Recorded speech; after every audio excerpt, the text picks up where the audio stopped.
এই যে টুসির বাবা, তোমাকে বলতেছি, সামনে তো ঈদ, আর কিছুদিন পর, কয়দিন মাত্র।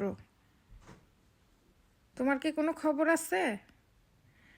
না হয় বউ থেকে একটু জিজ্ঞেস করি, তোমার কোনো কিছু লাগবে নাকি, কিছু দরকার নাকি, কাপড় চোপড় কি লাগবে, গয়নাগাটি কি লাগবে। না, এগুলো কেন জিজ্ঞেস করবে? ওই যে মোবাইল আছে, মোবাইল নিয়েই পড়ে থাকো।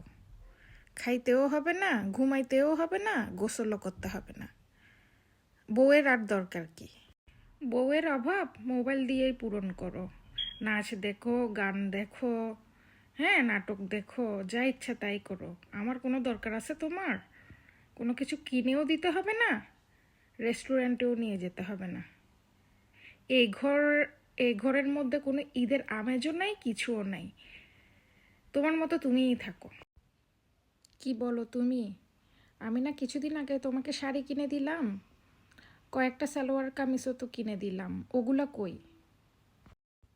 এক সালোয়ার কামিজ আর এক শাড়ি মানুষ কয়বার পরে? সেই আগে কখন কি কিনে দিলে, এগুলো এখনো মনে আছে তোমার? এগুলা সারা বছর বলতে থাকো। বুঝছো, ব্যবসা বাণিজ্য এখন ভালো নাই, টাকা পয়সা একটু কম খরচ করার ট্রাই করিও।